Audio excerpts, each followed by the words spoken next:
Hi, my name's Phil. I like talking about politics, and in this video, I'd like to discuss the way the presidential election results have gone in terms of how it's going to affect the UK as well as lots of other countries around the world, what Labour may need to do in order to avoid turning this into the sort of catastrophe which threatens to bring fascism back to Britain as well.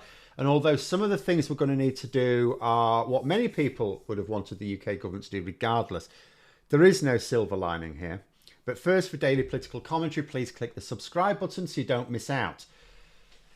So, that's the schedule gone out the window again. Was actually going to be talking about something quite positive today related to the government's energy plans. Oh well, it was nice knowing the world, some of it anyway. And I must just point out my favourite comment on the channel this morning. It began, "Have you seen the news?"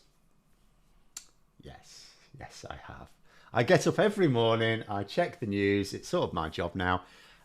So yes, I saw the final stages of our potential descent into hell take place in real time as, first of all, it was, oh, Trump closes in on victory, to, yeah, Trump's won, to, oh, by the way, the Republicans have taken the Senate as well.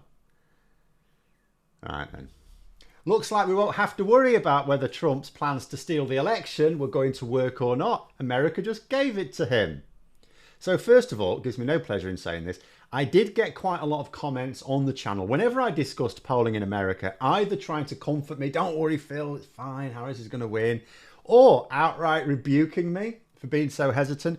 I got some remarkable comments over my hesitancy about that Iowa poll, as if I was somehow being crazy to not blindly go along with the poll which had run away from the pack just because they got the results right in previous elections where it was more straightforward to do so. I mean, they're a respected pollster, Phil. You're not doing them any service. It's like, yeah, I don't think there's such a thing as a respected pollster in America right now. What about you? Do you think that?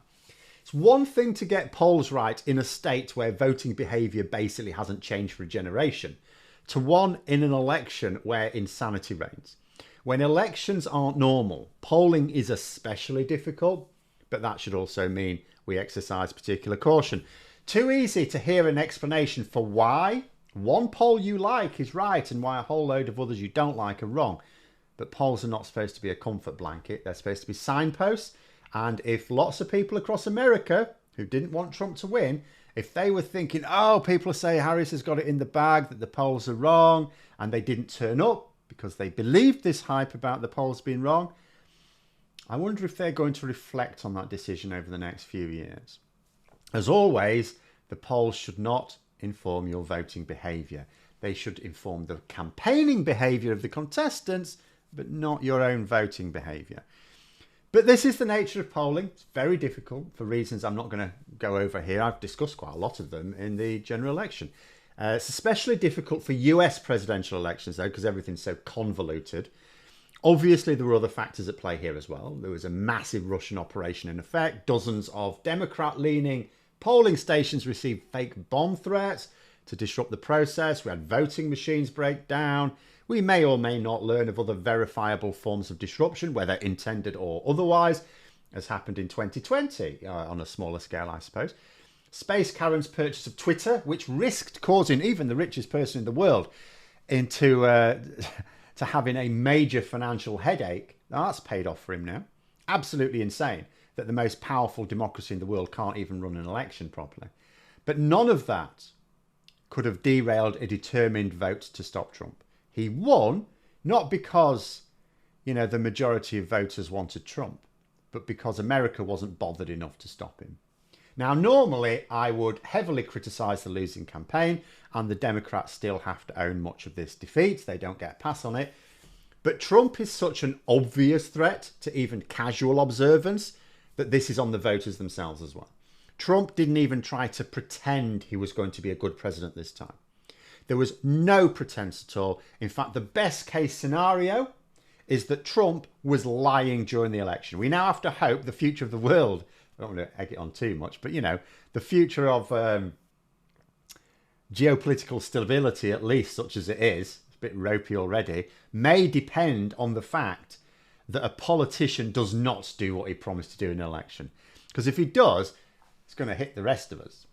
See, there's the big stuff, like the way Trump is likely to angle the United States away from disrupting Russia's operations around the world, America will no longer be the most powerful country in the world from January, be Russia's bitch. We have to get used to that. The fact that the world is going to it's going to be much less likely to avoid climate catastrophe now. Let's be honest. It was already looking doubtful, but we needed America on board, and America is not going to be on board. But then there's the more immediate consequences, looking specifically at the UK, though the same will apply to many other countries as well. Let's be honest, Labour wanted Harris to win. They have prepared for a Trump presidency. They've built up a rapport. Remember, Starmer met with Trump. I mean, that meeting's now been vindicated, and got Trump to say lots of very flattering things about him. Not that I think we'll be able to steer Trump away from some of the crazier policies, but it could limit the damage. It's very important we do this to limit the damage. Lots of people are going on about how Ed Davey has talks about this being a dark day and all the rest of it. He's gone very anti-Trump in his reaction, and he can do that. Starmer cannot do that. We need to limit the damage. We cannot just say that's it, we're all knackered and let's just join the EU. It would be lovely if we could do that as well. I mean, consider that both Reform UK and the Tories will shamelessly egg Trump onto further damaging the UK economy just so that they can blame Labour at the next election. We know Farage has already been trying to get Trump to see the Labour activists who supported Harris as a personal affront to him. The Tories will also poke at Trump, trying to goad him into taking out special vengeance on the UK with his trade war, just so that they can frustrate Labour's efforts to reify the economy. Although they may need not to bother. I mean, Elon Musk seems to have made it his mission to screw over Starmer. Doesn't like him at all. And he may well be given lots of power by Trump, who, let's be honest, won't actually be directing anything. He can't even manage his own bowels, let alone a country. He won't be implementing Project 2025. He will delegate that. He'll be happy enough being in power, avoiding prison and stealing a fortune. Maybe his personal project can be getting McDonald's to build an outlet on the White House lawn. Or would that still be too far away for him? But although a major diplomatic push to win Trump and his Republicans over is now going to be a priority, all it can do, as I say, is limit the damage. An umbrella against a hurricane. Some people will, as I say, not like the government's diplomatic approach to Trump. The EU's come to it, and lots of other governments as well. They'd like it if we just stuck two fingers up at Trump's America and all worked together to do without them. But that's not realistic. And people would not like the results of doing that either. But everything is in flux now. We know Trump is going to destroy. We just don't know how badly, how soon, or in what order. Starmer and Lammy are going to try and steer him away from actions that harm the UK's interests as much as possible. But the impact may be so weak that the general public don't even notice it. In fact, I can see a scenario where the government do manage to persuade Trump away from some of the crazier options, even as Farage is egging him on to cause maximum damage. And then Farage publicly claims that he is the one who persuaded Trump to do us a bit of a solid because of his personal friendship. Farage may become an even greater threat to Britain now. In fact, there was a video I was sort of planning for later today that I may still do because this adds extra impetus to it. But what else can the government do? Well, moving close to the EU is got to be a top priority. Not just for us, the EU itself. Although it has also had to be very diplomatic in public, von der Leyen has been congratulating Trump. They will see Trump as a threat, not someone to do business with, someone to try and limit the damage of.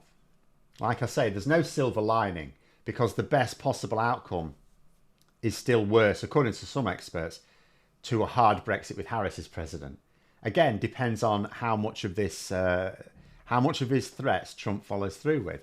Ukraine becomes incredibly urgent now. Again, we can try to maintain American support for as long as possible, but the assumption has to be that the US could effectively abandon its NATO obligations very rapidly in 2025.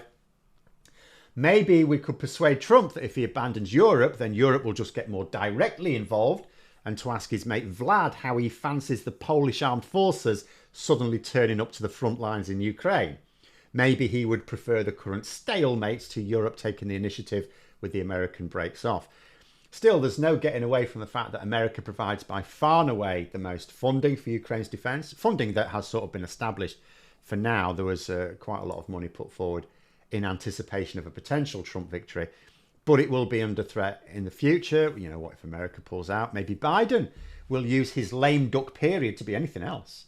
You know, changing America, American policy to give Ukraine a boost before Trump gets into the Oval Office.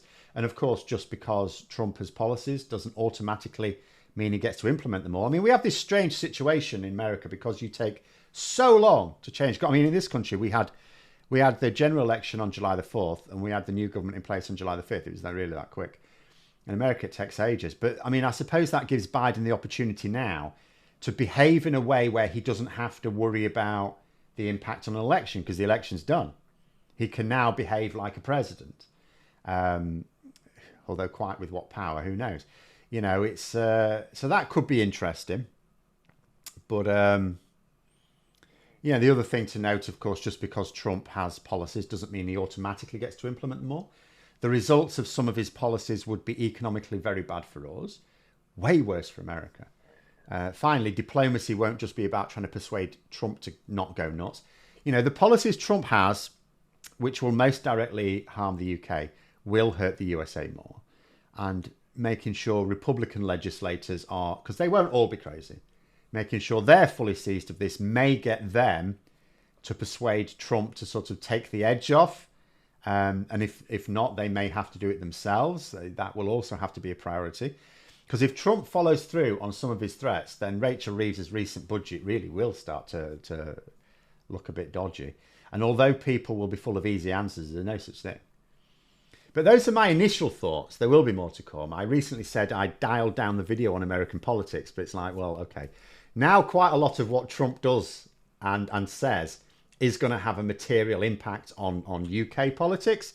So I'm afraid Trump is going to feature probably quite a bit going forwards now. Unless by some miracle, it seems that America still has some checks and balances left in place. But if you want me to end on a positive to this shit sandwich, as David Hennig has been pointing out, and I mentioned last week, I think, from other sources, the UK is a largely service-based economy, even for exports. And Trump mostly cares about manufacturing. So all the things he's talking about doing economically are about manufacturing. So the impact of his tariff plans will be unpleasant for the UK. I don't want to downplay it. But not as bad as it could be. So there's your positive. Not as bad as it could be. But there we are anyway. Those are my thoughts. Let me know yours in the comments below. If you enjoyed the video, please click the like button. And if you'd like to support the channel further, you can join for memberships. Thanks for watching, and until next time, I'll see you later.